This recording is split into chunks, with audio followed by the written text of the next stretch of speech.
Welcome to the Missouri Department of Revenue's tutorial for guest users on how to file a business tax return online. During this video, we will show you how to file your withholding tax. To begin, go to mytax.mo.gov and scroll down until you see the Business button. After selecting the Business button, select File Your Tax Return as a Guest. This will take you to the File and Pay Business Taxes Online as a Guest page. Filing as a guest online is available to all business accounts registered with the department and does not require a separate registration. Scroll down the screen until you see File and Pay My Withholding Mo 941 Tax Return. Select that link. You will then fill in the submitter information with your first name, last name, daytime phone number, and your email. Once this is filled out, select the Next button. You will then be asked to enter your Mo ID and your PIN. Once you're done, select Next.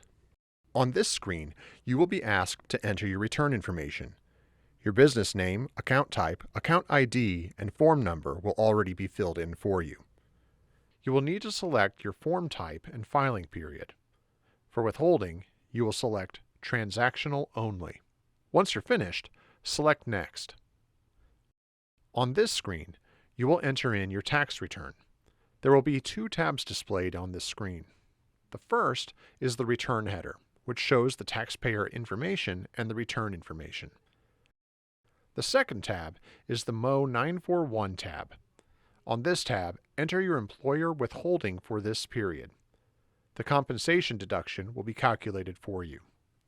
The calculated amount is determined by the annual accumulated total of withholding reported to the department. Please note, the department does not allow for a negative amount of tax to be filed. Once you're finished, scroll to the bottom of the page and select Calculate. Once you've selected Calculate, you'll be able to see the total amount due for this period. Once you've completed your return, go to the bottom of the screen and select Proceed to Summary.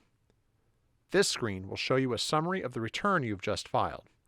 If you need to make changes to your return, you can select the Back button, or if you're ready to continue processing the return, select the Next button. By selecting Yes on this screen, you're acknowledging that you are authorized to file this return for the account that you have selected. Once you've completed submitting your return, you'll receive a confirmation number to keep for your records. You will also receive this confirmation number in an email. To return to the MyTax Missouri login screen, select the Return Home button. Thank you for watching the Missouri Department of Revenue's tutorial for guest users on how to file a business tax return online.